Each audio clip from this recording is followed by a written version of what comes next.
Қайырлы күн, құрметті әріптестер, қатысушылар, депутаттар және Ғалымжан Телманұлы.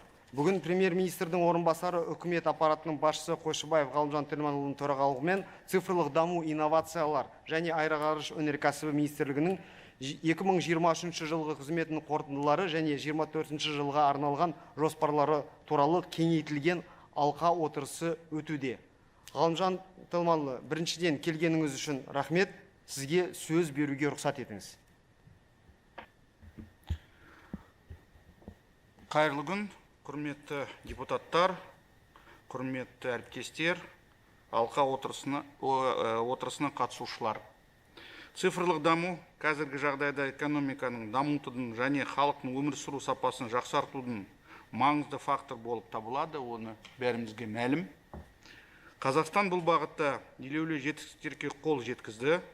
Сонымен қатар біздің елімізде цифрландыру саласын одан әрі дамыту әлеуеті айтарлықтай жоғары.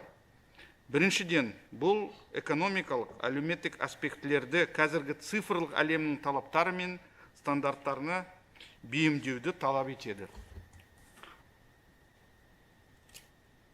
Мемлекет басшысы Қасым-Жомарт Кемелұлы Тоқаев жақын арада өткен үкіметтің кеңейтілген отырысында нақты міндеттер қойды. Оны да сіз білесіз. Осы міндеттерді шешудің кешенді тәсілі ағымдағы жылдың соңына дейін алғашқы нәтижелерін көрсету тиіс. Уважаемые друзья, уважаемые коллеги, уважаемые депутаты, остановлюсь коротко на некоторых основных моментах. Первое. Учитывая возможности, которые предоставляют технологии искусственного интеллекта, стратегической задачей является их интеграция во все сферы экономики. Это было прямое поручение главы государства и в послании этого года, и на расширенном заседании правительства этого года. И уже становится неким таким общим местом, о чем мы много говорим, но нужны конкретные шаги. Инструменты искусственного интеллекта уже активно применяются в госуслугах. Мы все это уже знаем. Сейчас это уже не какая-то экзотика. Значит, мы в своей жизни уже реально ощущаем присутствие искусственного интеллекта. В медицине, в правоохранке, в высокопроизводительном производстве и в других сферах жизни. Сейчас на повестке дня мы это тоже знаем, это неким таким мейнстримом является, даже такой, может быть, рэперной точкой. Это внедрение в нашей стране работы суперкомпьютеров. Об этом и министр докладывал, об этом и задание есть.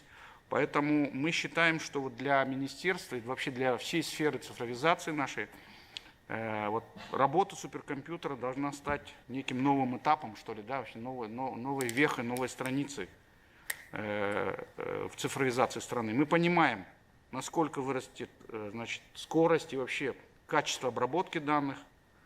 И самое главное, они должны быть доступны и бизнесу, и государственному сектору. То есть наши разговоры про суперкомпьютер не должны, на наш взгляд, являться просто неким каким-то информационным ходом или маркетинговым ходом, а реально приносить пользу для нашей экономики и для наших граждан. На то, чтобы мы правильно освоили работу суперкомпьютера, у министерства есть задание разработать соответствующий комплексный план в течение 5 месяцев. Но, как вы понимаете, задача не в планах, которые можно разрабатывать и 5 месяцев, и год, и можно и за 2 недели сделать его. Но самое главное, чтобы ту задачу, которую глава государства поставил, и мы сами понимаем, что это очень важно, мы должны обеспечить работу этого суперкомпьютера.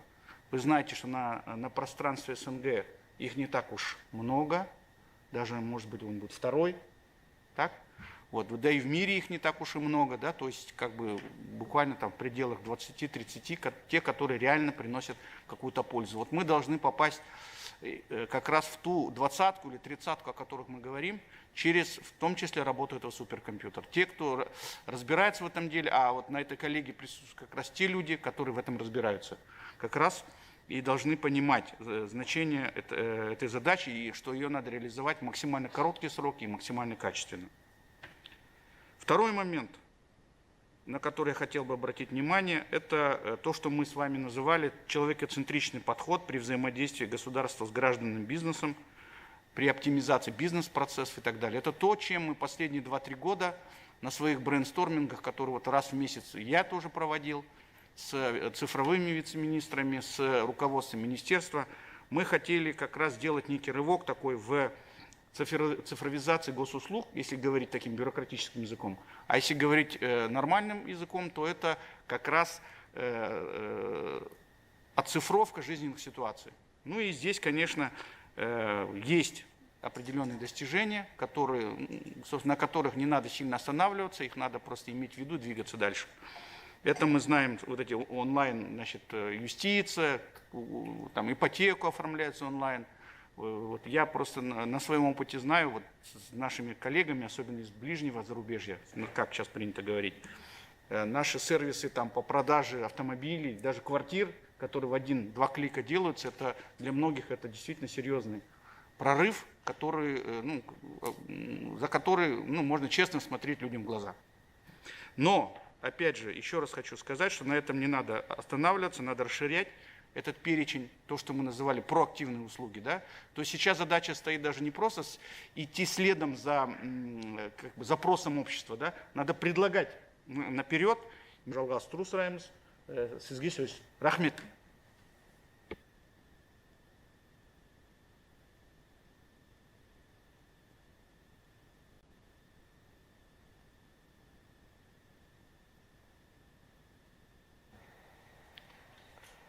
Құрметті Ғалымжан Тельманұлы, әріптестер, құрметті депутаттар, алқа отырысына қатысып отырған әріптестер, министрліктің өткен жылы атқарылған жұмысы және алға қойылған жоспарлары туралы баяндауға рұқсат етіңіздер. Қысқаша мемлекеттік қызметтер туралы бастасам. Қазіргі таңда барлық мемлекеттік қызметтердің 92% онлайн режимде қолжетімді. Ал олардың көпшілігін, яғни 85%-ын ұялы телефон арқылы алуға болады. Биометриялық сәйкестендіру мемлекеттік қызметтер мен финтехтің қарқынды дамуының негізі болды. Еліміздің әрбір азаматының өмірін жеңілдететін тағы бір қызмет цифрлық құжаттар. Оларды азаматтарымыз 170 миллион рет қолданды. Каспи, Халық, Фридом сияқты тағы да басқа танымал платформаларға мемлекеттік сервистерді шығару халықты онлайнға көшіруге ықпал етті. Осындай әдіспен 51 қызмет түрі қазіргі таңда көрсетіліп жатыр. Халыққа қызмет көрсету орталықтарына баруды қажет етпейтін видеосон қызметі де іске асырылды. Также запущены ряд новых других цифровых сервисов, такие как оформление ипотеки, покупка и продажа недвижимости, бронирование VIP-номеров на автомашины, легализация автомашин, цифровой нотариат и множество других. Динамика роста использования цифровых сервисов подтверждает правильно выбранную нами модель, а именно человекоцентричный подход. Цифровизация также приносит экономический эффект. Интересное наблюдение по центрам обслуживания населения. После бесшовной интеграции информационных систем ЦОНов и МВД значительно возросла сумма сборов, практически в 9 раз. Посмотрите, в 10 миллиардов мы получили за 2022 год, и в 2023 году мы получили 91 миллиард тенге сборов в государственный бюджет за регистрацию автомашин. Это значит, что цифровизация также приносит и экономический эффект. Как итог, по субиндексу сервисов в онлайн-формате Казахстан занимает 8-е место в рейтинге ООН. Биыл біз кәсіпкерлерге қызмет көрсету жақсартуға баса назар аударамыз. Егов Мобайл бизнес сайтында 670 қызмет түрі қолжетімді. Дегенмен, біз бизнес-процесстердің реинжинирингі қажет ететін қызметтер бар екенін түсінеміз. Мысал үшін, кәсіпкерлер маңызды хабарламалар мен ескертулерді мемлекеттік органдардың әртүрлі порталдарынан, сайттарынан алады. Кейбір органдар Қазпошта арқылы хаттармен де алмасуды әлі күнге дейін қолданады. Біз бұл ыңғайсыз екенін түсінеміз, өйткені бизнес мобильді. жеке кабинет жобасын әзірлеу бизнесмендерге жер учаскелері мен жылжымайтын мүлік туралы және басқа да керек ақпаратқа қол жеткізу мүмкіндігін береді. Әртүрлі іскерлік жағдайларды шешуге арналған әмбебап нұсқаулық жоқ. Ол үшін біз гид ретінде нұсқаулық әзірлейміз. Нотариат, өтініш, салық, тұтынышы, бизнес ID сияқты барлық қажетті қызметтер бір нүктеден қолжетімді болады. Сонымен қатар өтініштерді жіберу және қадағалау мүмкіндігі, пуш нотификация арқылы қол қою функциясы, цифрлық ақпарат қызметі сияқты қызметтерді енгізуде жоспарлануда. Бұл шаралар бақылау процесстерін оңтайландыруға, әкімшілік кедергілерді азайту және бизнес пен мемлекеттің өзара іс-қимылының ашықтығын арттыруға бағытталған. Продолжая тему упрощения процессов для бизнеса, нельзя не отметить систему управления рисками. В прошлом году в рамках инициативы регулирования с чистого листа проведена первичная автоматизация системы управления рисками. За нашим министерством стояла именно задача оцифровать за год все системы управления рисками. Сегодня практически все задачи, которые перед нашим министерством по СУРам были поставлены, они завершены. В рамках единой информационной платформы Smart Data Ukumet автоматизировано 66 сфер контроля. Если ранее при ручном отборе количество проверок составляло более 120 тысяч, то после автоматизации, именно сгенерировано путем автоматизированных СУРов, их количество уменьшилось в 2 раза, до 63 тысяч. Полный запуск автоматизированной системы управления рисками будет введен после принятия поправок в нормативно-правовые акты уже в скором времени. По земельным вопросам поручалось оцифровать все процессы. Мы знаем, что проблемы имеются, и я на них остановлюсь. Как это было раньше? Данные по земле были разбросаны по республике в 226 различных базах данных на районном уровне. Это приводило к возможности незаконных манипуляций с данными и зачастую завершались затяжными судебными процессами. Поэтому нашей стратегической задачей стало объединение всех баз данных правового и земельного кадастров. Что нам это дает? Возможность сократить сроки ожидания предоставления земли с 1 года до 30 дней. Исключили земельную комиссию, решение которой ранее нельзя было оспорить, кроме как в судебном порядке.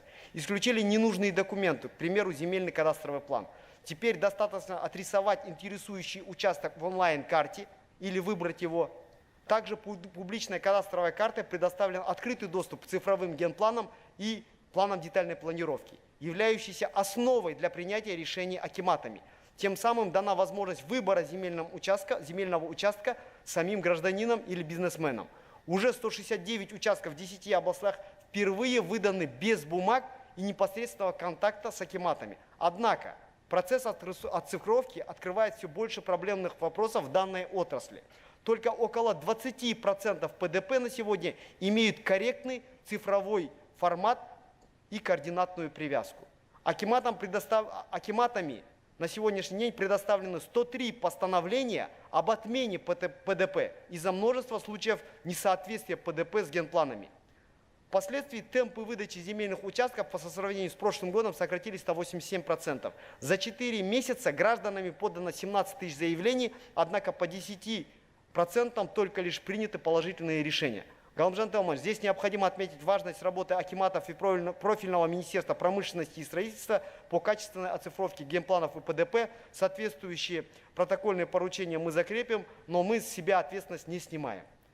Ал біз болашақта жасанды интеллект көмегімен адамның қатысуын толығымен жою мүмкіндігін енгізуді мақсат етіп отырмыз. Биылғы жылы халық пен бизнес сұранысты талап ететін 3 қызмет цифрлық форматқа көшіруді жоспарлап отырмыз. Яғни, учаскелердің нысаналы мақсатын өзгерту, жеке шаруашылығын жүргізу үшін жерге қолжетімділікті жеңілдету және жер учаскесін жалға беру мерзімін ұзарту.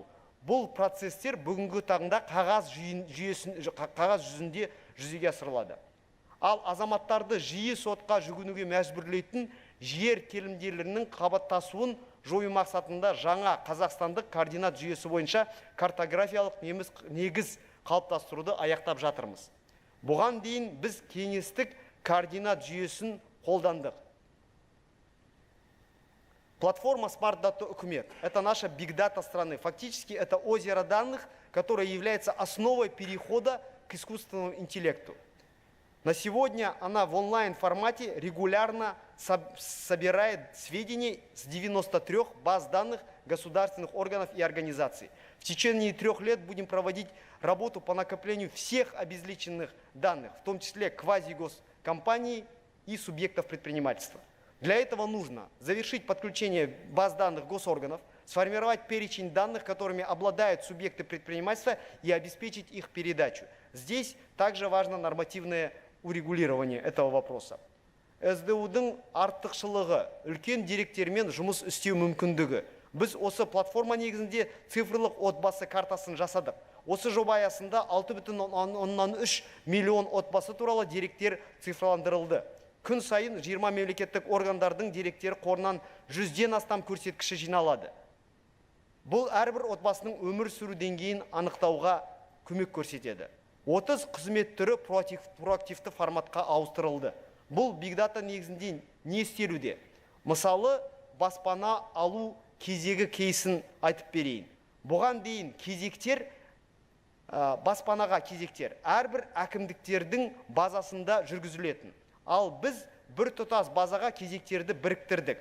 Одан кейін цифрлық отбасы картасының деректерімен салыстырма жүргіздік. Нәтижесінде кезекте тұрған 650 мыңнан астам адамның 400 мыңнан астамы бұл кезекте тұрмауы керек екені анықталды. Себебі олар параметрлерге сәйкес келмейді. Сонымен бірге халықтың әлеуметтік осал топтарынан өтініш бере алатын, бірақ баспана алу үшін кезекке тұрмаған 300 мыңға жуық адам анықталды.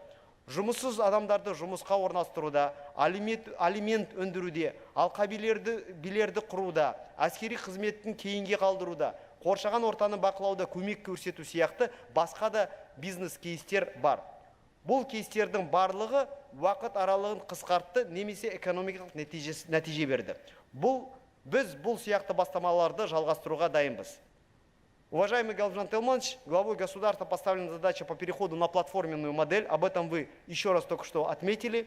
Что это? Хотелось бы простыми словами рассказать. Ранее при создании информационных систем госорганам приходилось проходить через тернистый путь от создания технического задания, написания инвестиционного предложения до приемки в эксплуатацию и прохождения всех процедур на соответствие безопасности. Это занимало от 1,5 до 3 лет работы.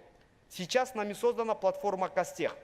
Первый этап завершен, на нее мигрировали 2 информационные системы. Только что ваш комментарий принимается. В этом году все жизненно важные информационные системы, которые составляют основу электронного правительства, будут переведены до конца 2024 года на эту платформу. Это своего рода конструктор, как Лего, чтобы легче было проводить автоматизацию и притворять в жизнь цифровые идеи наших государственных служащих и пожелания населения. В этом году мы сосредоточимся на завершении платформы и миграции существующих информационных систем. По серверному центру. Текущая инфраструктура серверного центра госорганов утилизирована на 97%. То есть, если простыми словами сказать, забита под завязку. Поэтому приобретен новый современный центр обработки данных, который соответствует международному стандарту Tier 3, и он также обеспечит отказоустойчивость и стабильную работу всех информационных систем. Потому что нагрузка очень большая, она возросла одномоментно в течение 3 лет. И мы на сегодня должны констатировать, что серверные ресурсы недостаточны. Также в текущем году по поручению главы государства будет начато строительство ЦОД в городе Экибастуз, который будет резервным для этой платформы. Мемлекет башының тапсырмасы бойынша біз мемлекеттік органдармен бірге әр сала бойынша цифрлық трансформация карталарын әзірлеуіміз қажет. Бұған дейін бизнес-процестердің тізілімі қалыптастырылған болатын. Одан кейін 760 реинжиниринг жүргізілді. Оның 238-і іске асырылды. Есеп деректерінің 48% цифрлық түрде қалыптастатыны анықталды. Бірақ бұл жұмысты тез арада жеделдетіп 100%-ға дейін жеткізуіміз тиіс. Бұл жұмыс цифрлық вице-министрлермен бірігіп атқарылады. Жалпы, жасанды интеллект, Big Data, блокчейн сияқты технологиялар 5 жылдық бағдарда салалық трансформация карталарында ескерілуі керек. Бұл бағытта мемлекеттік органдарға көрсетілген нақты бекітілген тәсілдер бар. Цифрлық вице-министрлермен бірге әлі де көп жұмыс істеуіміз керек. IT-отрасль показывает уверенные темпы роста. По прогнозам, по итогам прошлого года экспорт IT-услуг достигнет плановых $500 миллионов. Это способствует росту экономики, выплачивается заработная плата, налоги и так далее. Объем IT-услуг за 9 месяцев прошлого года всего по стране по сравнению с аналогичным периодом 2022 года вырос на 43% и составил 734 миллиарда тенге. Здесь хотел бы отметить, что это именно экспорт софтверных продуктов или же SaaS-сервисов. То есть это не реэкспорт. Некоторые путают, что это якобы мы сюда причисляем реэкспорт мобильных телефонов или серверного оборудования. Это всего лишь программные обеспечения и софты, разрабатываемые на территории Республики Казахстан. Выстраивание региональной экосистемы является важной точкой развития инноваций IT-отрасли. Более подробно о развитии этого направления доложится генеральный директор Астана Хаб Мадиев Махжан. Телекоммуникация саласы бойынша. Ғалымжан Телмаш, сіз айтып кеткендей, телекоммуникация ол біздің цифрландыруымыздың негізі болып табылады. 2023 жылы 1169 ауыл 4G стандарттарына ауыстырылды. Оптикалық байланыс желілері бойынша 80 мыңнан астам үй шаруашылығы қосылды. 20 қалада 5G стандартында 740 базалық станция орнатылды. Өткен жылы 782 жоспардан тыс тексеру жүргізіліп, 3,3 миллиард теңге көлемінде айыппұл салынды операторлардың жұмысына. Айыппұл сомасының өсуі байланыс операторларының жүйелердегі олқылықтардың шешуіне әсер етті. Мәселен, егер 22 жылы ұйғарымдардың тек 30% ғана орындалса, 23 жылы орындалу пайызы 65%-ды құрайды. Бұл соның ішінде орнатылған базалық станциялардың көбеюіне де әсер етті. 23 жылдың қорытындысы бойынша ел бойынша 3 мыңнан астам базалық станция орнатылды. Осы жылы интернеттің сапасын жақсарту мақсатында 400 ауылды 4G стандартына дейін жаңғырту, мемлекеттік жекешелік әріптестік тетігі арқылы оптикалық байланыс желілерін 800-ге таман ауылға жеткізу жоспарлануда. Және де соңғы мильді жеткізуге шағын және орта операторлардың гранттар арқылы субсидиялайтын боламыз. Нәтижесінде 286 ауылда 100 мыңнан астам үй шаруашылығы оптикалық интернетке қосылатын болады. Сондай-ақ мемлекет басшысының тапсырмасы бойынша 2000 шалғайдағы ауылдық мектеп Starlink технологиясы бойынша интернетпен қамтамасыз етіліп жатыр. Бірінші партия Қазақстанға келді, қалған партия 20 күн ішінде келіп, өңірлер бойынша таратылатын болады. Саланың негізгі міндеті осы шараларға қоса айтатын болсақ, монополиядан арылу. Осыған байланысты қазір Самұрық Қазына акционерлік қоғамы Теле2 6 ұялы байланыс операторын Катар елінің инвесторларына сату рәсімдерін жүргізуде. Ғалымжан Телмаш, наша задача, не снижая темпов цифрового развития, сформировать защищенную экосистему государства и гражданина. Для предотвращения киберугроз выработан комплекс правовых организационных технических мер. Также при поддержке депутатского корпуса, за что хочется выразить особую благодарность, в прошлом году приняты законодательные инициативы по защите персональных данных. Основными из них являются информирование граждан о фактах утечки персональных данных, запрет на сбор копий документов, добровольный отказ от получения банковских займов и многое другое. В текущем году нами планируется разработать совместно с депутатскими корпусами ряд законодательных поправок дополнительно, а именно закрепить контроль над деятельностью суперадминистраторов. Суперадминистраторы – это те люди, которые администрируют все базы данных и могут бесследно изменять данные в базах данных. Поэтому их деятельность должна быть урегулирована законодательством. Внедрить обязательно киберстрахование для компаний, накопивших приличный объем персональных данных. Установить размер финансирования для обеспечения информационной безопасности в пределах 10-15% от IT-бюджета.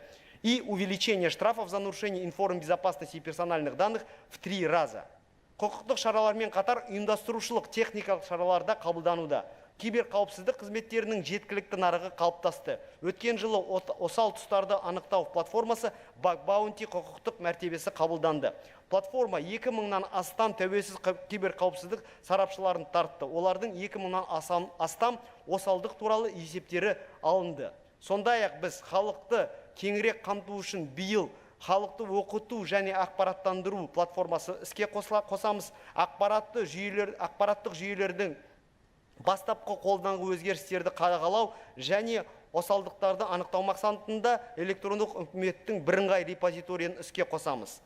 Ғалымжан Телманұлы, Всем известно, что глава государства особое внимание уделяет развитию искусственного интеллекта в нашей стране. Для формирования экосистемы искусственного интеллекта в Казахстане мы концентрируемся на 3 технологических основах.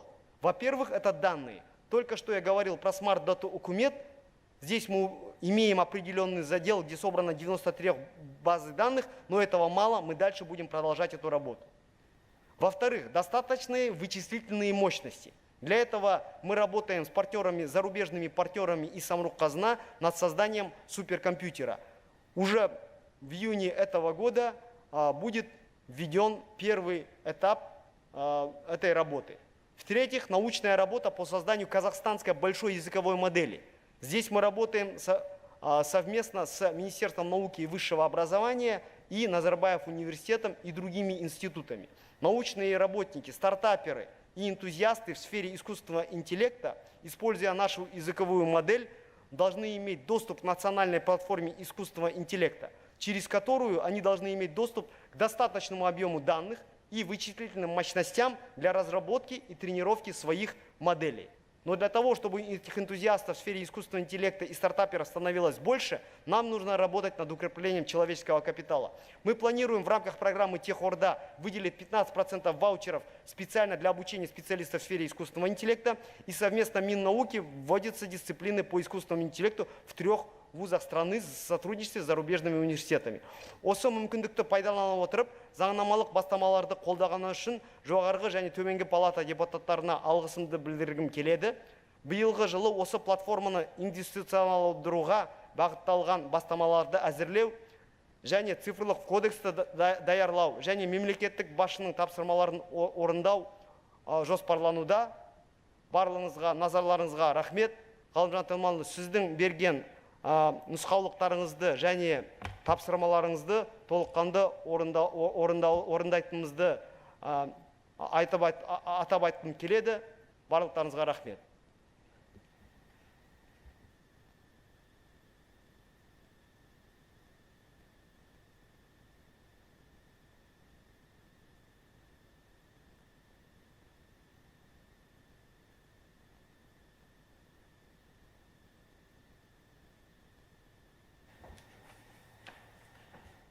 Для доклада по развитию космической отрасли слово предоставляется вице-министру Олжабекову Малик Сериковичу.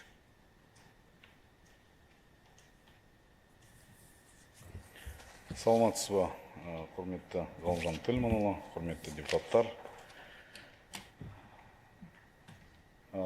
Ғарыш саласындағы жұмыстар 5 негізгі бағытта іске асырылады. Олардың ішінде біріншіден ол ғарыш қызметі саласындағы ғылыми зерттеу дамыту. Екіншіден ол ғарыш техникасы мен технологиялар өндіру.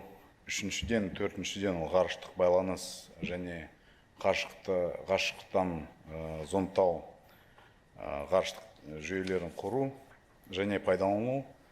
Ал бесіншіден ол Байқоңыр кешеніндегі қызметтерін дамыту. По каждому направлению хотел бы отдельно остановиться. Первое, это у нас по научным исследованиям, ведется по 3 ключевым направлениям. Значит, первое, это ракетные технологии. Здесь в прошедшем году мы провели работу по исследованию по разработке ключевых технологий. Таким образом, уже получены образцы топлива, различные математические модели для системы управления, которые лягут в основу разработки системы управления. На 2024 год запланировали работы по эскизному проекту метеорологической ракеты. Это первый этап создания ракет-носителя легкого класса. И уже в последующем, это метеорологическая ракета, в 2025 году мы запланировали ее запуск первый испытательный, а сама ракет-носитель легкого класса, испытательные запуски мы планируем по итогам работы уже в 2028 году. Следующие спутниковые технологии. В 2023 году мы провели работы по разработке бортового компьютера из ключевых технологий, системы энергообеспечения и других технологий. И продолжена будет работа в 2024 году. В итоге мы получим прототип оптической полезной нагрузки. Полезная нагрузка – это самая технологичная, самая важная часть спутника ДЗЗ. Ну и соответствующую рабоче-конструкторскую документацию для создания уже спутника нанокласса, который будет как раз предназначен для испытания казахстанских технологий в космосе. По технологиям мониторинга объектов дальнего и ближнего космоса в 2023 году мы создали, по сути, систему космической осведомленности, которая позволяет наблюдать за космическими объектами на околоземной орбите. В рамках нее установлены наблюдательные системы. Это широкоугольная оптическая система 40-миллиметровая. Сделан виртуальный доступ удаленный, который позволяет любым пользователям получать доступ к данным, получаем с этого телескопа, к данным о наблюдениях. В 2024 году уже планируется 70-миллиметровый телескоп, который расширит возможности этой обсерватории. И в итоге в 2025 году мы получим уже сеть из 6 телескопов с удаленным виртуальным доступом.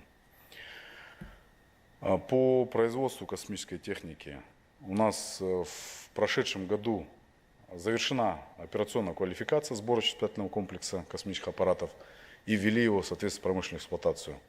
Первый заказ уже получен. В прошлом году заключили контракт на создание 3 спутников ДЗЗ среднего разрешения и уже выполнили эскизное проектирование. Это один из этапов производства. Ну и индустриальная продукция мы выпускаем для различного назначения по заказам различной индустрии. Порядка 133 миллионов тенге выполнили. На текущий год запланировали продолжить работу по созданию этих 3 спутников. Будет также у нас в планах по заключению контракта на один из спутников на поставку на экспорт спутников высокого разрешения. И индустриальную продукцию мы хотим уже заказы до 1 миллиарда довести. По космической системе связи здесь из ключевого это загрузка обеспечена на уровне почти 77% спутников, в том числе есть экспорт. Протестировали мы на 10 школах технологию Starlink. Продолжим это в 2024 году, вот Богдан Батрулевич уже говорил, до 2000 школ. Планируем предпроектную работу по созданию замещающего спутника, поскольку срок службы действующих уже завершается. Ну и 176 сел также планируется обеспечить подключение через отечественные спутники по доступу к интернету. По космической системе ДЗЗ проводится мониторинг по 10 основным направлениям. На слайде отображены итоги. Для примера, особенно в сельском хозяйстве активно данные мы получаем, мониторим эффективность и рациональность потребления земельных ресурсов, использования земельных ресурсов, водопотребления. И уже на основе полученных данных космического мониторинга разработали 3 ключевые платформы. Значит, по использованию важнейших ресурсов страны. Первое – это Жер-инспектор. Введена в промышленную эксплуатацию, 45 тысяч нарушений выявлено по нерациональному использованию земель, порядка половины уже земельными инспекторами отработано. Minerals.gov – это платформа тоже в рамках поручения главы государства, введена в промышленную эксплуатацию, доступ к геологическим отчетам обеспечили, 2 государственные услуги, в следующем году планируем еще 9 автоматизировать и уже первичные геологические данные реализовывать. По воде это тоже новая наша платформа, еще в промышленную эксплуатацию не ввели. В текущем году планируем ввести. Что дает эта платформа? Во-первых, мы оцифровали все водные объекты, нанесли на карту. И самое главное, мы сейчас работаем с данными на ней, получаемые на основе космических снимков. Классифицируем 12 сельскохозяйственных культур, определяем объемы потребляемой воды до уровня каждого поля. И, соответственно, можем рассчитать экономическую продуктивность воды. В планах у нас, соответственно, уже сами бизнес-процессы тоже Министерство воды на этой платформе реализовать. По направлению комплекса Байконур тоже по 3 ключевым направлениям работа ведется. Первое – это продолжаем мы работу с нашими партнерами по реализации проекта Байтерек. В текущем году мы планируем уже осуществлять там поставку технологического оборудования, строительно-монтажные работы. По второе направление – это экологический мониторинг. Здесь каждый пуск, осуществляемый с Байконура, осуществляется экологический мониторинг, сопровождение, берутся пробы. В 2023 году 7 пусков сопровождали, более 2700 проб взяли. Все результаты публикуются в национальном докладе экологическом. Ну и на 2024 год аналогичные работы по 6 пускам будут выполнены. По развитию важное направление туристического потенциала комплекса. Мы в текущем году разработали мобильное приложение тестовое для того, чтобы обеспечить в режиме онлайн доступ, выдачу разрешения на доступ на космодром. Это значительно упростит доступ туристов, на наш взгляд. В текущем году планируем это приложение ввести уже в эксплуатацию, в электронном формате принимать заявки. Работаем с Министерством туризма над разработкой туристических маршрутов. Также в планах отремонтировать одну из гостиниц на казахстанском объекте. Ну и, в принципе, мы считаем, что это значительно поможет развитию туристического потенциала. На этом у меня все. Назарлан Рахмет. Малик, по «Зениту» как-то скороговоркой сказал. Все-таки у нас там горизонт есть какой-то? Да, Львид Павлович, у нас по «Зениту» были в этом году некоторые корректировки. 28 год мы планируем уже завершить все испытательные пуски и осуществлять уже запуски.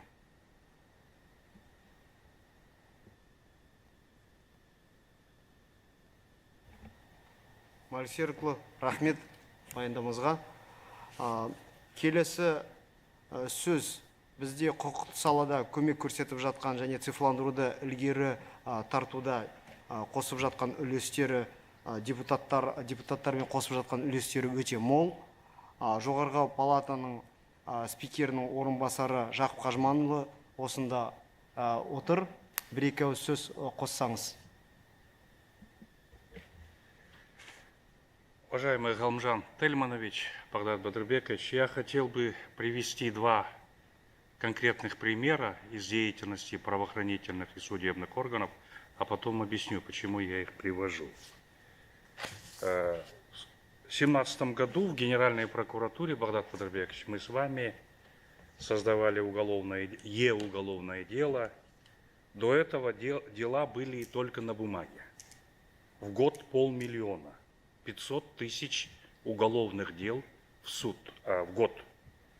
За каждым делом чья-то судьба, это стресс, переживания, бессонные ночи и для подозреваемого, и для всех его близких. А где эти дела были? В сейфах, в шкафах следователей. Их можно было легко подделать, потерять, уничтожить, вырвать какие-то страницы. Проверить все дела 500 тысяч было невозможно. А как ситуация сегодня? Сегодня 95% уголовных дел расследуются в электронном формате. Как только завели уголовное дело, его видят все, кому положено. Появился реальный контроль, ни один документ не пропадает, процесс стал прозрачным, фальсификации невозможны. В итоге уголовных дел с 500 тысяч уменьшилось до 200 тысяч, в 2,5 раза. По судам. В 2023 году в Аргентине объявили, казахстанские суды на 4-м месте в мире по внедрению IT-технологий. Сегодня 20% решений судей готовит робот, а это около 200 тысяч решений в год. И эта доля растет. Искусственный интеллект сегодня помогает сторонам гражданского спора заранее узнать свои шансы на победу и решать, стоит ли им судиться. И вот таких примеров очень много. Для чего я говорю? Я хочу попросить, Багдад Бадырбекович, когда говорим о работе правительства, наверное, эти успехи правоохранительной, судебной системы тоже надо говорить, и там очень большое участие вашего министерства. Теперь я хотел пару слов сказать о законотворчестве. С момента обретения независимости принято около 300 самостоятельных законов, но туда внесены поправки около 3000, плюс подзаконные акты, десятки тысяч. Пробелы и противоречия, дублирование норм создает сложности как для правоприменителей, так и для самих законодателей. Ежегодно бюджет тратит миллиарды тенге на научные и другие виды экспертиз, не учитывая расходы на содержание аппаратов министерств, научных институтов, участвующих в законотворческом процессе. Вот пример, недавно говорили, строительный кодекс. Кто-то заработал на разработке этого кодекса около 400 миллионов. Оказалось, он собран из 3 законов, и 91% его текста плагиат. Или другой пример. В 2020 году на 4 вида экспертиз из республиканского бюджета было выделено 2,4 миллиарда. Это правовая, антикоррупционная, лингвистическая и экономическая. Но в итоге эти экспертизы имеют рекомендательный характер. Их содержание из законопроектов в парламент меняются и фактически изменяются до 70%, делая всю экспертную работу абсолютно ненужной. Не лучше ли эти деньги направить на внедрение современных IT-технологий в законотворчестве? Чем искусственный интеллект может помочь правительству и парламенту? Я имею в виду в законотворчестве. Во-первых, ИИ подсказывал бы, в каких законах нуждается наше общество в первую очередь. Во-вторых, как повлияют на ситуацию в стране принимаемые нами законы, то есть делать прогнозы. В-третьих, искусственный интеллект мог бы помочь готовить тексты законов, проверять юридическую технику, проводить научные экспертизы, переводить тексты на другие языки. В целом мы готовы и открыты к изменениям. В этой связи, Багдад Бадырбекович, у нас 2 просьбы. Первое. В апреле мы планируем выездной семинар. Цель – создать команду цифровой трансформации и подготовить проект цифровой стратегии парламента. Для этого нам нужны эксперты, которые помогут нам в этом и проведут тренинги для депутатов. Как вы знаете, 12 марта здесь будет совещание на эту тему с участием спикера Сената. Вторая и глобальная. По цифровизации наша страна находится в лидерах по многим сферам. Давайте то же самое сделаем и в сфере законотворчества. Законотворчество – наша общая задача. И я хочу обратиться, напомнить о нашей просьбе командировать к нам хорошего специалиста в качестве цифрового офицера парламента. Как только запустим этот большой маховик, этого специалиста вернем в целости, сохранности обратно вам в самом лучшем виде. Спасибо. Құрметті Жақып Қажыманұлы, ұсыныстарыңызға рахмет.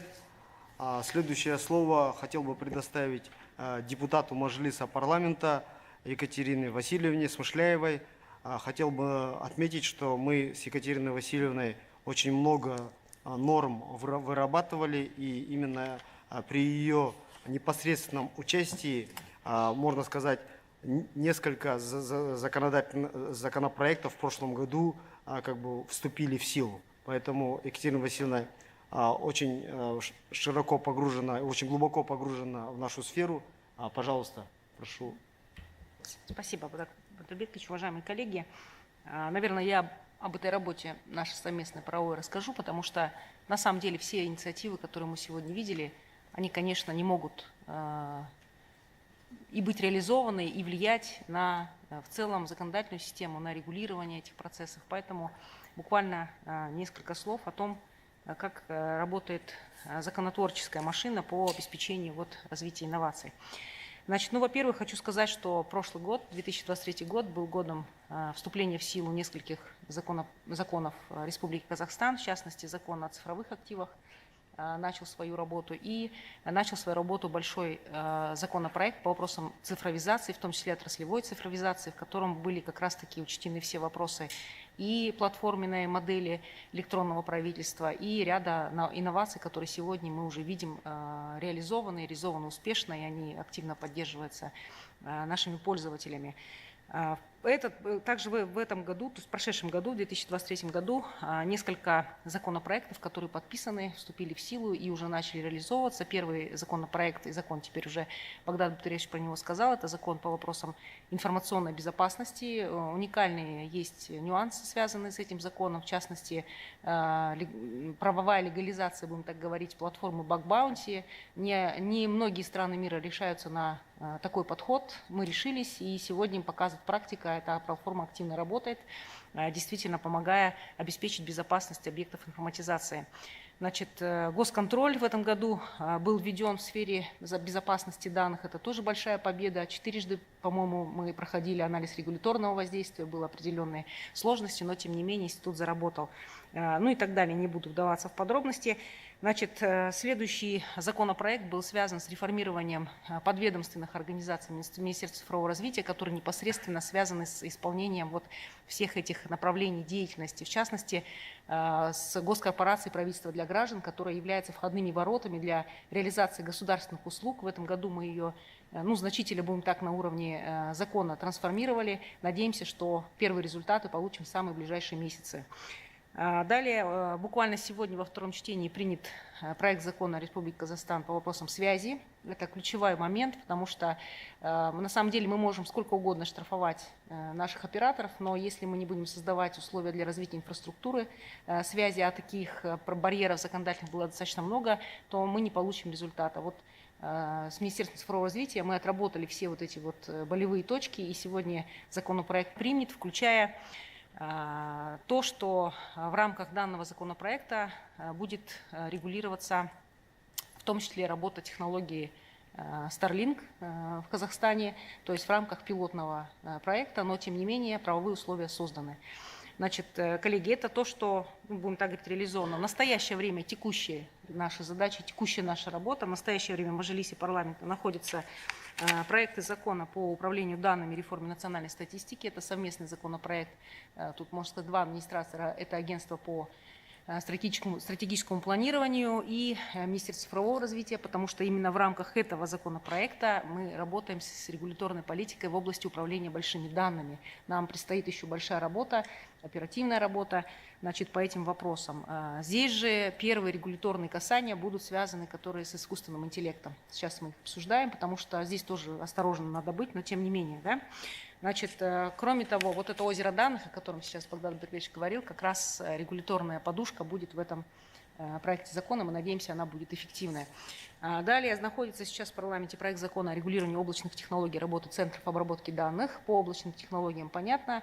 Нужно безопасно и грамотно сейчас тоже сделать регуляторный аппарат. И по центрам обработки данных здесь главная наша задача – это стандарты и привлечение все-таки инвестиций для этого вопроса, потому что на самом деле вещь это не дешевая, и сегодня надо создавать условия, чтобы стабильное законодательство позволяло инвестировать в строительство центров обработки данных, потому что их нужно будет все больше и больше. Инженерная инфраструктура для цифры – это очень важная вещь. Также на заключение правительства направлен сейчас пакет поправок по вопросам информационной безопасности, как раз то, о чем тоже Богдан Батырович сказал, суперадмины и так далее. То есть это продолжение системной работы, это уже 4-й будет пакет изменений по вопросам защиты данных. И мы считаем, что в принципе на сегодняшний день действительно с точки зрения законодательства мы в хороших международных рейтингах в части защиты данных находимся, именно персональных. Далее, сейчас также, значит, с подведомственной организацией мы ведем работу по реформированию на законодательном уровне национального оператора почты. У них скопилось тоже ряд определенных барьеров для работы. Я думаю, что тоже в этом году мы обязательно уже, во всяком случае, если не примем, то обязательно публично будем уже этот вопрос обсуждать. Значит, что касается перспектив и таких, наверное, фундаментальных проблем или вопросов, которые нам в ближайшее время предстоит решить, в том числе на уровне права. Первый момент – это то, что все-таки я хотела обратить особое внимание, пользуясь тем, что сейчас цифровые вице-министры здесь присутствуют, это вопросы отраслевой цифровизации. Значит, в данном случае у нас есть определенные успехи у отдельных отраслей, но есть определенные проблемы. И в отраслевой цифровизации сейчас стоит задача, глава государства поставил, что должна быть карта цифровой трансформации у каждого госоргана и так далее. Безусловно, любая оцифровка процесса, автоматизация потребует изменений в законодательство. У нас были первое время даже с Министерством цифрового развития такие случаи, когда процесс уже, бизнес-процесс пересмотрен, все готово, а законодательные изменения вовремя не начаты, не внедрены. А законодательный процесс, он достаточно такой долгий. И мы потом, получается, у нас решение лежит, ждет, пока внесут соответствующие изменения. Поэтому, чтобы такого не было, я думаю, что нам с цифровыми вице-министрами совместно с Министерством цифрового развития нужно составить дорожную карту. Вот, и будем работать, я думаю, здесь на опережение по отраслевой цифровизации, отработать с соответствующими министерствами. И второй момент здесь хочу отметить по отраслевой цифровизации, это то, что на сегодняшний день многие законопроекты, вот сейчас тоже уже это отмечали предыдущие спикеры, что многие законопроекты прям с нуля пишутся, там меняется отраслевое законодательство, глобально там подходы пересматриваются. Но мы, к сожалению, видим, что приходящие к нам документы, как правило, не содержат цифровой части, либо содержат ее очень, будем так говорить, умеренно, либо вообще содержат нормы, противоречащие вообще оцифровке в целом и подходам цифрового развития. Поэтому я думаю, что здесь опять стоит вопрос цифровой экспертизы, если не отдельного института этой экспертизы, да, чтобы их не плодить, а хотя бы максимального участия экспертов в сфере цифрового развития при подготовке таких законодательных актов. Я думаю, это очень важно. И следующий момент – это, безусловно, коллеги, в свете вот тех задач, амбициозных планов министерства в части развития инноваций, нам необходимо, конечно, развивать подходы мягкого права, потому что инновация регуляторики жесткая, классическая, она не любит или же рождает огромный интенсивный процесс юридификации законодательства, который тоже неприемлем. Это вот опять же там противоречия, накопления и так далее. Поэтому, конечно, нам необходимо развить мягкое право, здесь, безусловно, повышать качество подзаконных актов, стратегических документов, концепций и так далее. Но и здесь очень важную роль играют регуляторные песочницы. Сегодня именно в цифровизации, в госуслугах регуляторная песочница работает для госуслуг. И мы видим, какой прорыв сегодня происходит в этой сфере. То есть на уровне приказов министерства запускаются пилоты, реализуются, все это мы видим, как работает. Второй момент – это пилоты в финтехе, пилоты Национального банка. Мы видим, что в рамках пилота запустился цифровой тенге, по сути, сейчас. Тоже положительный опыт. Значит, сегодня мы впервые в законопроекте о связи мы использовали пилот, который заложен в законе о правовых актах, то есть фактически такой настоящий юридический пилот в двух случаях – Starlink и простая электронная подпись. Будем пробовать этот механизм, но он очень тяжеловесный. И, конечно, он, не совсем, будем так говорить, пилот. Это на самом деле закон. Да? Поэтому, коллеги, я думаю, что в продолжение, мы сейчас первую норму заложили по описанию экспериментальных правовых режимов, продолжение все-таки отдельный законодательный акт должен по экспериментальным правовым режимам родиться и должен иметь место. Потому что иначе говорить о развитии инноваций, то есть нам будет достаточно сложно, учитывая то, что у нас будет все время барьер, связанный с изменением законодательства. Я думаю, что будем этот вопрос обсуждать, предлагать. Я надеюсь, что будет поддержка. И завершая выступление, оптимистично хочу его завершить. Завершить его хочу на цифровом кодексе, потому что нам на самом деле предстоит самый большой, самый, наверное, сложный вызов в области цифрового права за последние десятилетия, да, это подготовка этого документа.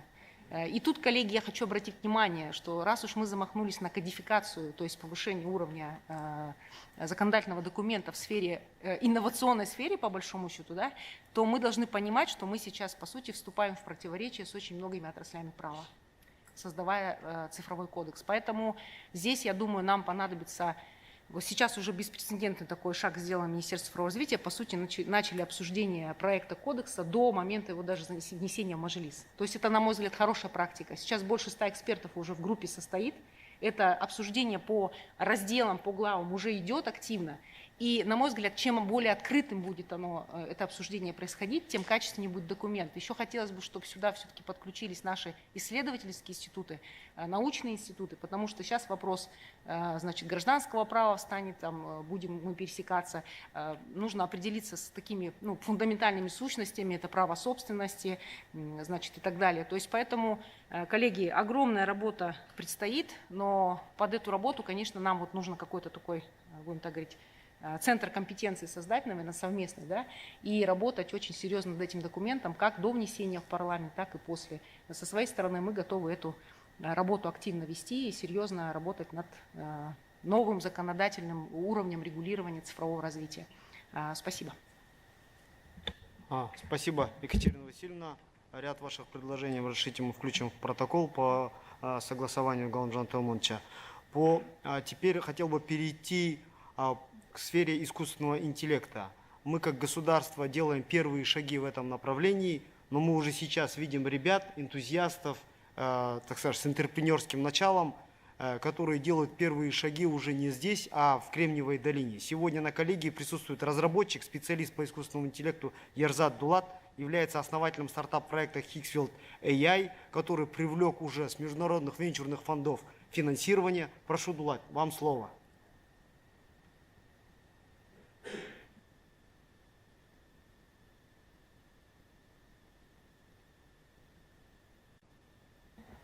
Так, всех приветствую. Ерзат Дулат, основатель стартапа Higgsfield AI. Мы разрабатываем фундаментальную модель искусственного интеллекта в сфере видеогенерации. Подняли его у топовых венчурных американских фондов инвестиций, таких как Menlo Ventures, AI Capital и Стэнфорд университета. Вся команда инженеров R&D находится в Алматы. Вот я по приглашению Магжана Мадиева Астана Хаб сюда прилетел выступить. Все выпускники, получается, казахстанских университетов, физмат-школ. И, на мой взгляд, достаточно сильную команду собрали. Все очень много работаем на результат, так как сфера AI очень капиталоемкая. У нас сейчас порядка $1 миллиона в месяц бюджет на тренировку одной нейронной сети. И я вот как услышал, что собираетесь строить суперкомпьютер, было бы очень, конечно, круто. Тогда бы мы могли эти инвестиции внутри Казахстана сразу тратить. Вот. Также мы входим в Springboard программу Гугла. Мы эксклюзивный доступ к вычислительным ресурсам Гугла сейчас имеем. По поводу будущего искусственного интеллекта, наверное, основное то, что продуктивность труда сильно вырастет, и современная экономическая теория нам говорит, что при росте продуктивности увеличивается очень быстро экономическое неравенство. К сожалению, таковы законы рыночной экономики, поэтому сейчас такое очень короткое окно, когда решается, кто в этом быстрорастущем новом секторе экономики какие места займет. Мы вот со стороны частного сектора надеемся, сделаем все, чтобы Казахстан занял хорошее место в этой экономической новой сфере. Вот, в принципе, все. Спасибо. Спасибо, Дулат, за то, что уделили время, приехали. Вам желаем удачи с вашим стартапом, чтобы, как говорится, он через несколько лет уже был прославлен на все мировое пространство. И, как и любому стартаперу, мы желаем стать единорогом. Спасибо. Казахстан все больше становится дестинацией для талантов. Сегодня все больше талантов выбирает Казахстан как локацию. Глава государства уделяет большое значение IT-отрасли. Вместе с тем хочу предоставить слово представителю нашего IT-рынка. Слово представляется генеральному директору Playrix Андрейченко Андрею, который 2 года назад поверил в нашу страну, перевез сюда компанию. Пожалуйста, Андрей, вам слово.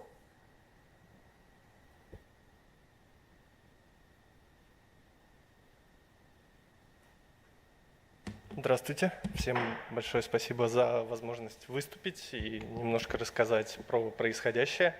Я бы хотел начать с пары кратких слов про индустрию. Постараюсь, чтобы доклад был емким и полезным.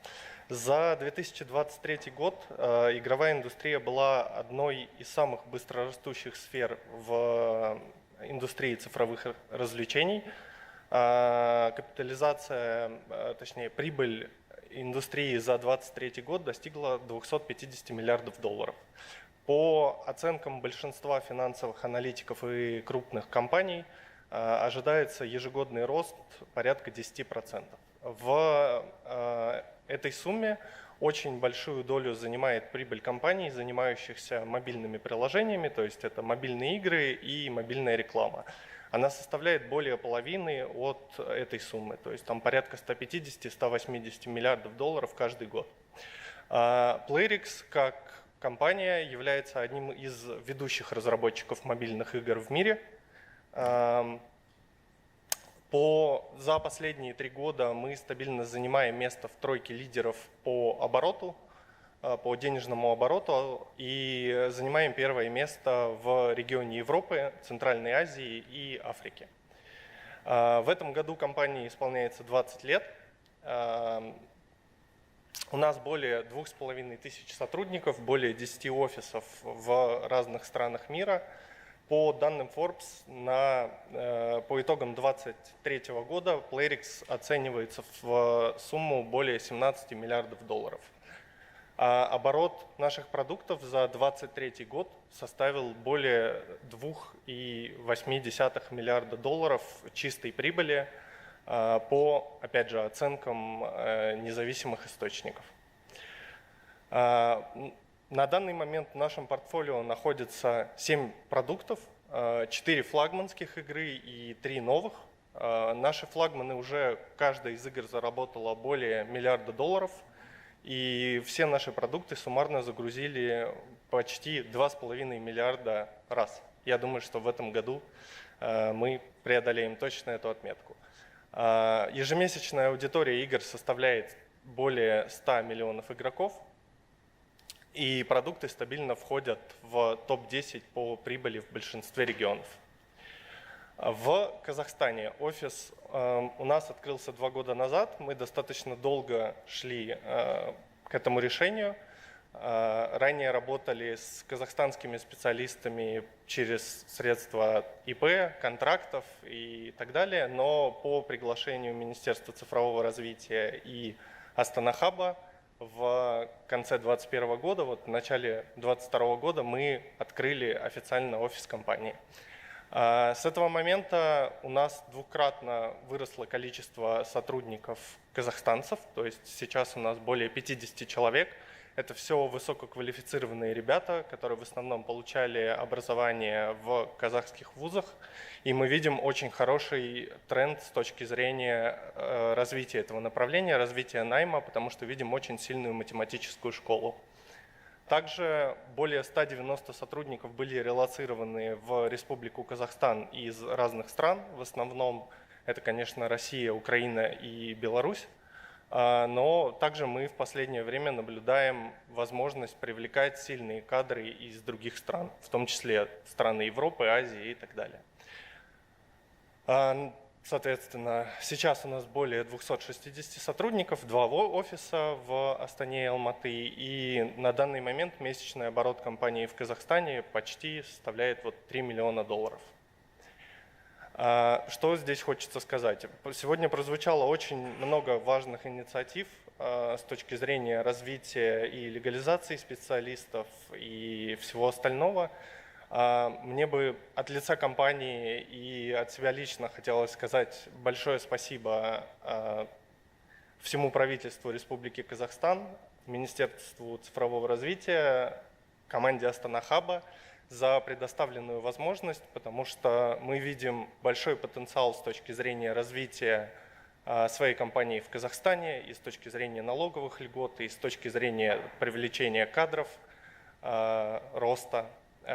Наверное, единственное, на чем бы мне хотелось заострить внимание, сегодня этот момент уже тоже прозвучал, это дальнейшая легализация сотрудников, потому что на данный момент это является одним из наиболее проблемных аспектов в привлечении высококлассных специалистов. Если люди с паспортами Российской Федерации, Белоруссии и так далее могут более или менее просто приехать, работать и легализоваться далее в Казахстане, то сотрудникам, прибывшим из других стран, это является проблемой. Нам бы очень хотелось, чтобы она в дальнейшем решалась. Я знаю, что это уже в работе, поэтому еще раз всем большое спасибо. Можно я сразу отреагирую, да, вот уважаемому господину Андрейченко, как я понял, все-таки правильно зовут Антон, да? Да, оговорился наш модератор, я поправлю. Вот. Вот то, что я говорил про, значит, Nomad Visa, это вот как бы одна сторона решения вопроса, а вторая то, что граждане государств Евразийского союза, Россия, Беларусь, они практически имеют те же права в обустройстве. Если речь идет о релокации целых предприятий, то тут отдельные кейсы, мы наоборот это приветствуем. С третьих стран? Да. Если речь идет о гражданах третьих стран, вот как раз кейс цифрового номада будет вступать в силу, мы этим будем заниматься. Я хотел попросить господина Андрейченко, если есть какие-то конкретные вопросы, ну прям конкретные кейсы, конкретные личности, мы прямо готовы сейчас прям заняться и, я не знаю, там в самое короткое время, которое будет измеряться днями, а может часами, решить этот вопрос. Пожалуйста, обращайтесь. Спасибо за то, что вы приехали. Спасибо, Галанжан Телманович. На самом деле Антон уже нам свои пожелания высказал. Мы как раз таки эти пожелания учли при формировании нового бизнес-процесса по получению Digital Nomad Visa и Digital Nomad Residency. На самом деле здесь есть несколько нормативно-правовых актов, которые нужно подправить, и мы в ближайшее время на правительство вынесем данные вопросы. Век цифровизации, обеспечения информбезопасности и защиты персданных является важным. Министерством разработан ряд законодательных поправок в сфере информбезопасности, но важно именно, чтобы формировался рынок информбезопасности. Хочу предоставить слово эксперту в сфере информбезопасности.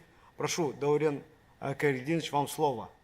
Это генеральный директор MSSP Global, компания, входящая в Каздрим.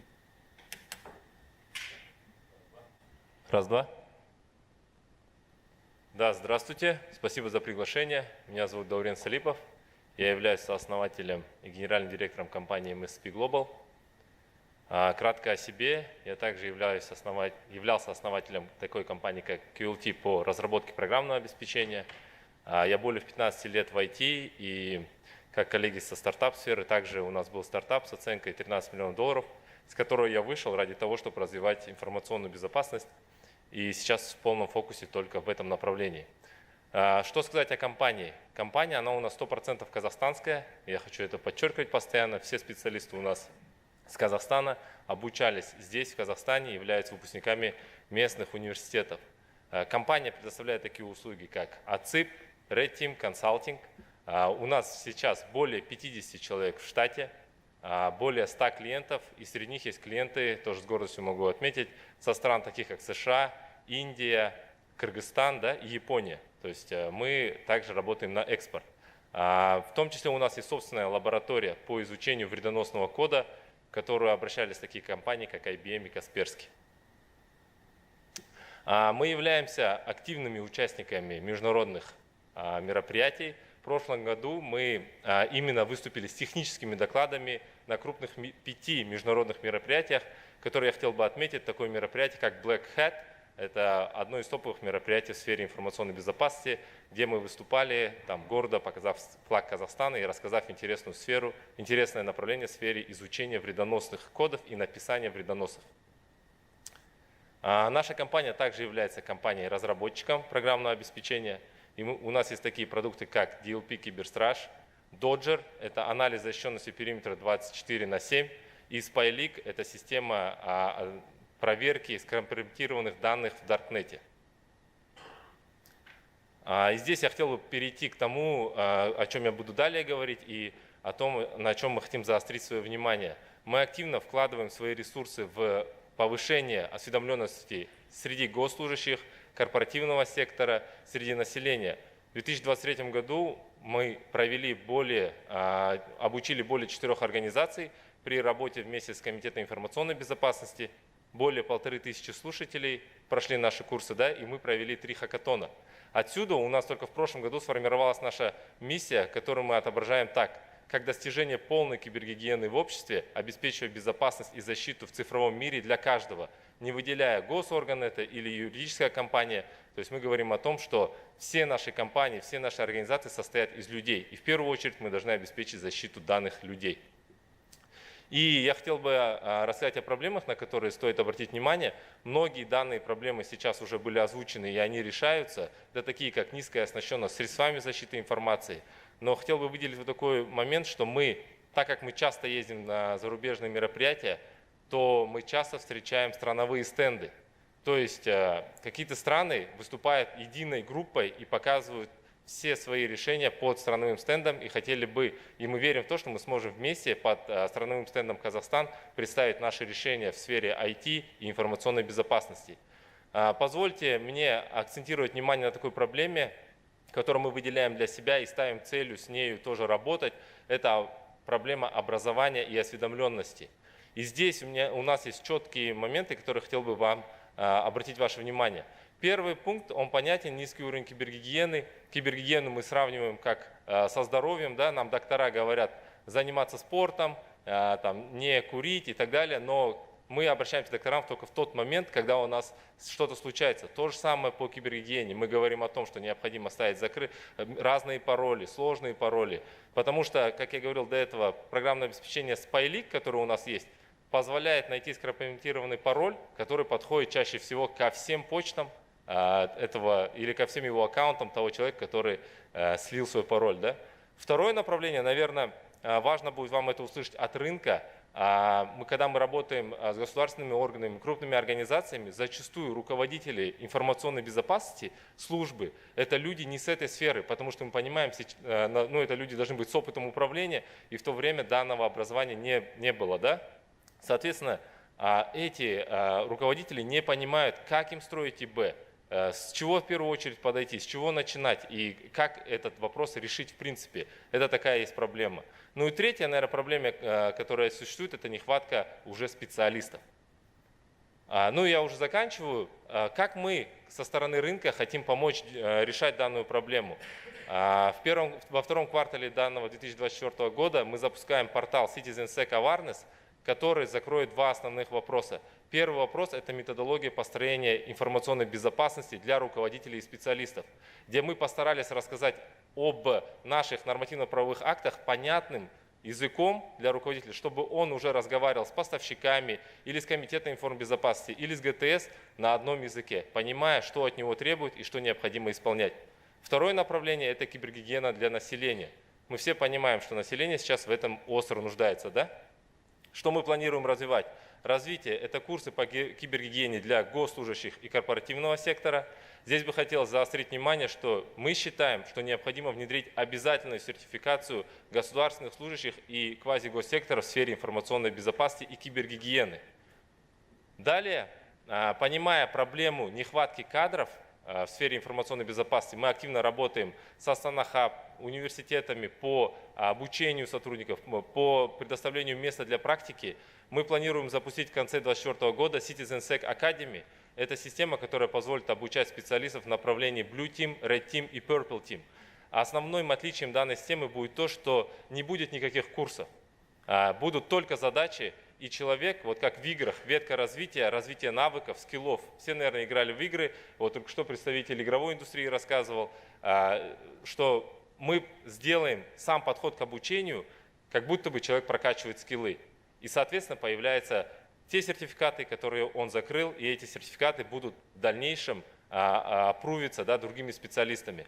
Развитие данного портала очень большое. Мы верим в сотрудничество с КИП, МЦРИА-ПРК, потому что здесь хотелось бы за счет данного портала позволить вам, госорганам, рынку найти специалистов, так как все специалисты, которые будут обучаться на данном портале, будут представлены в виде реестра, с которым можно связываться, да, видеть их навыки и нанимать на работу. Спасибо за внимание. Поддержим казахстанский рынок.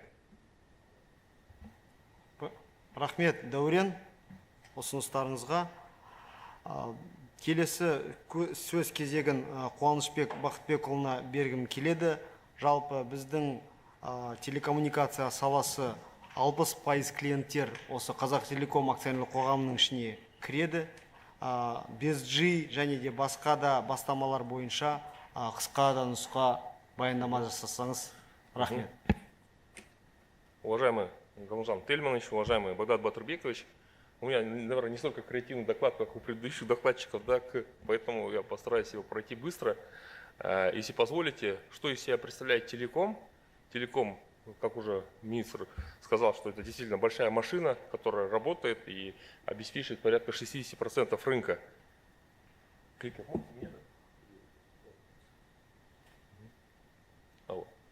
извиняюсь. Ну, что из себя представляет Казахтелеком?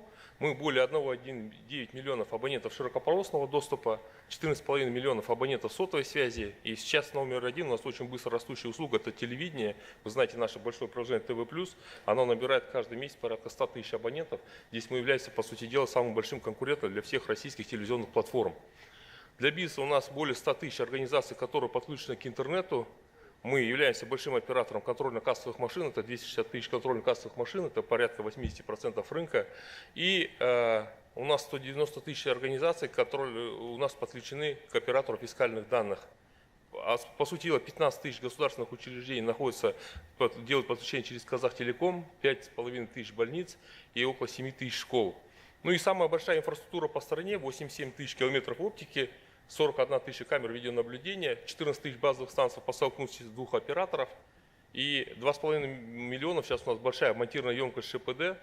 Мы имеем 27 ЦОДов по всей стране и 1600 емкость серверных стоек, да, в принципе, хватает для того, чтобы активно обслуживать. Ну вот мы растем, вот сегодня в докладе у министра было, действительно у нас количество абонентов растет, ежегодно у нас подключается порядка 100 тысяч абонентов, и из них 42 тысячи подключений, по телевидению мы дали 120 тысяч подключений. Ну и у нас постоянно идет строительство в жилых комплексах, мы в принципе 90% жилых комплексов, которые вводятся в стране, они подключаются через Казахтелеком. Естественно, очень много вопросов всегда всех поднимается с вопросом качества, и для Казахтелекома, чтобы понимать объемы качества, которые делает наша компания, у нас порядка 16 миллионов событий проходит на сети в час, да, и поэтому обработка всех этих событий, да, требует очень больших ресурсов.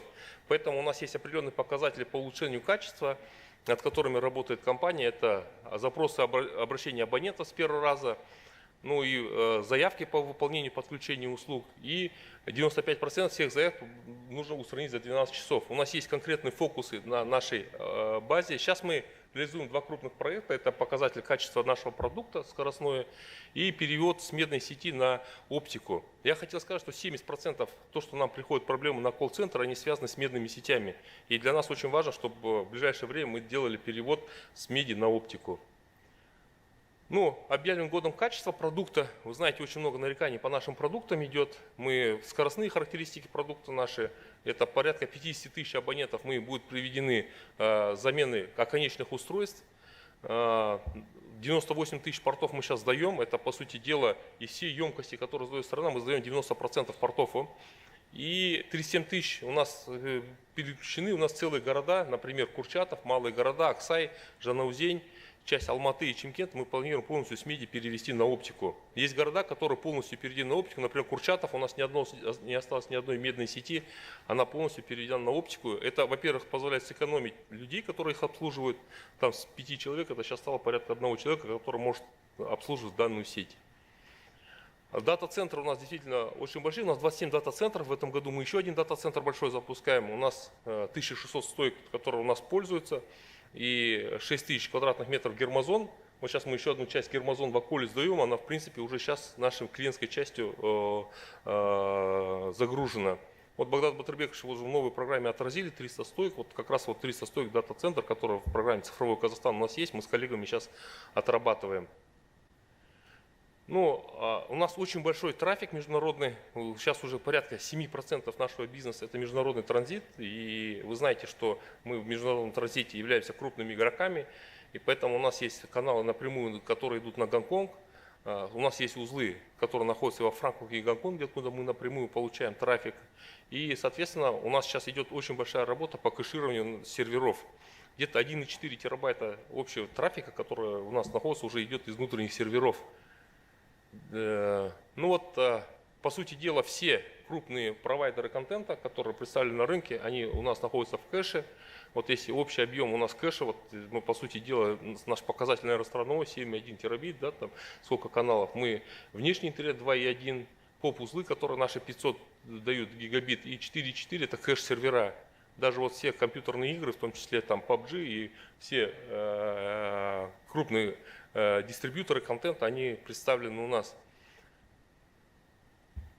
Теперь, вы знаете, большой проект сейчас идет, мы уже создали совместное предприятие с азербайджанцами, это строительство по дну Каспия. Мы сейчас уже утвердили на Самруке наши основные показатели по Каспию. И я думаю, что уже совместное предприятие сделано, мы внесли уставной капитал. Азербайджанская сторона представляется Азертелекомом, и 50 на 50 у нас совместное предприятие зарегистрировано.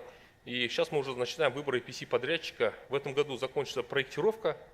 Вот так вот выглядят у нас будущие монтажные работы, которые мы планируем сделать, что будет корабль на Каспии, который будет, соответственно, укладывать оптоволокно по дну. Ну вот сейчас мы работаем, чтобы у нас EPC-контрактор, который будет сдавать полностью проект под ключ, чтобы уже к маю мы имели. Я думаю, там мы понимаем, что проект, например, для компании, в чем отличается, вот очень много споров идет, диспутов по данному проекту.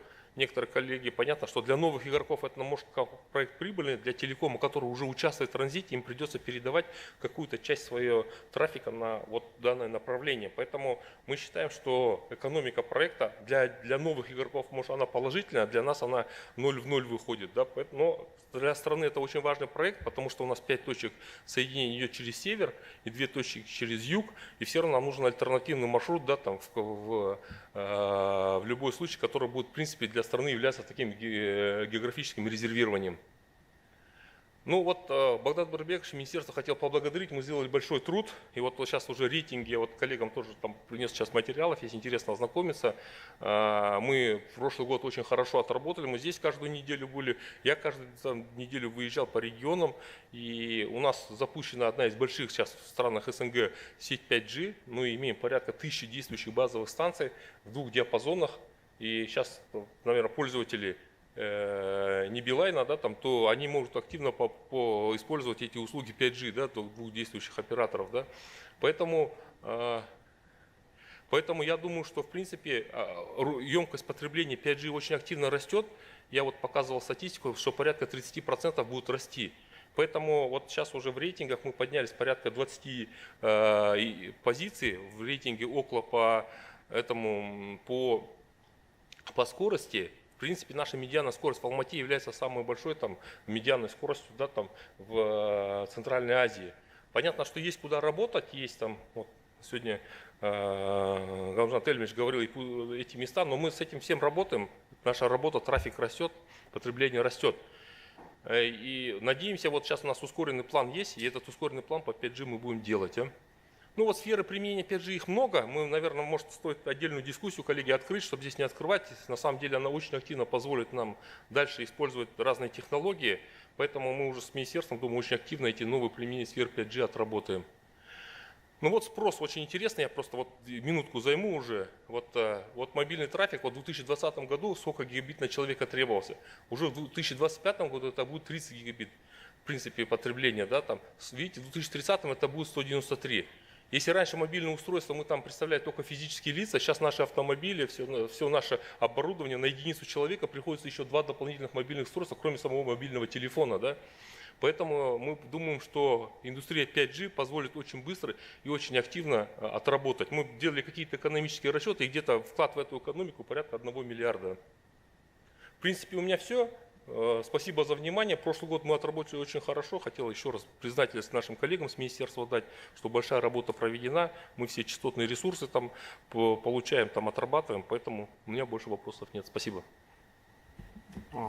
Уважаемый Куанышбек Бакытбекович, спасибо. Присаживайтесь. Хоть и вопросов к отрасли связи очень много, мы, конечно же, работу продолжаем и должны вместе с вами и вместе с другими коллегами от операторов продолжить ту работу, которую мы начали, и завершить все начатые проекты для того, чтобы улучшить качество связи и исполнить поручение главы государства. Благодаря государственной поддержке успешно развивается IT-отрасль. На участников Астана Хаб приходится почти 300 миллионов долларов экспорта из 500, которые я только что обозначал. Магжан Динмухамедович Мадиев, доложите об итогах прошлого года и планах на текущий год.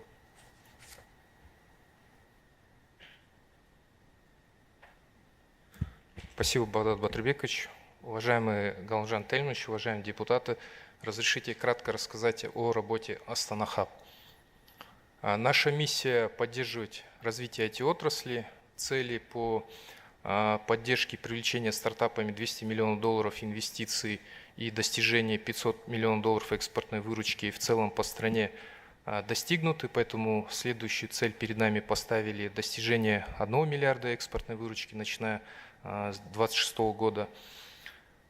Для достижения этой цели мы поддерживаем таланты, строим для них так называемую экосистему. Это меры поддержки на всех этапах развития IT-талантов, начиная с так называемых малышей до крупных IT-гигантов.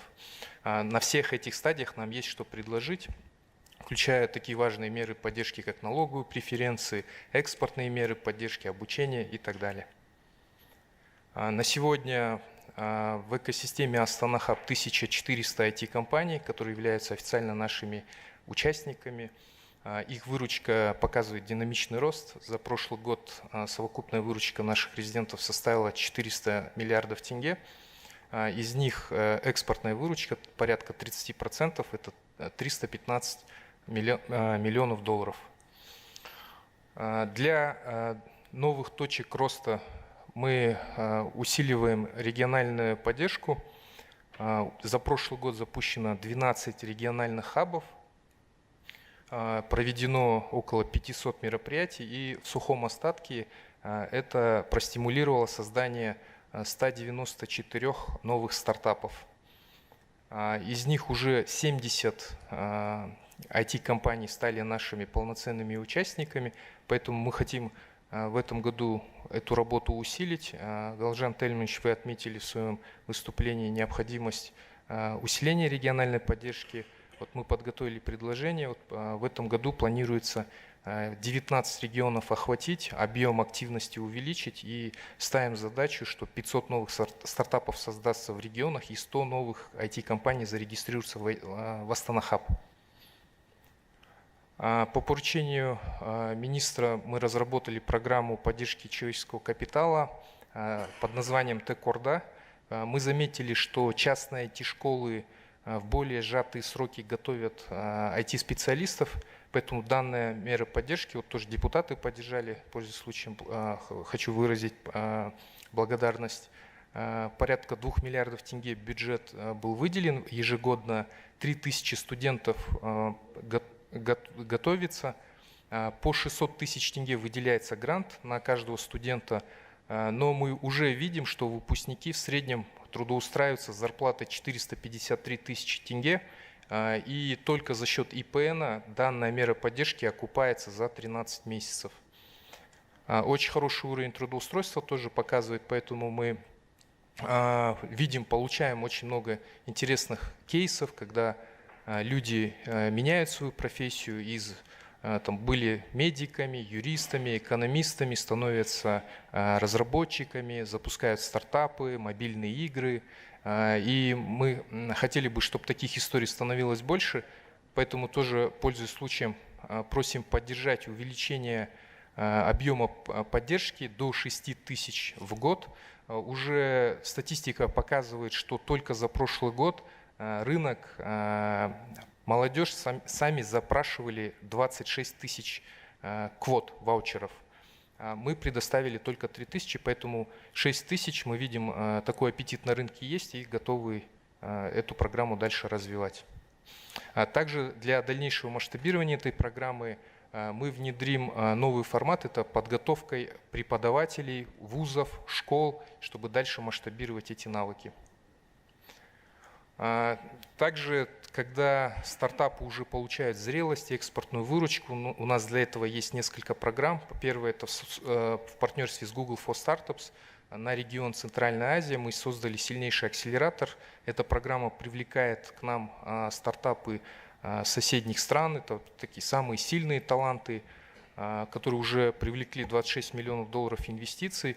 Далее они имеют возможность поехать в Кремниевую долину для развития своего проекта.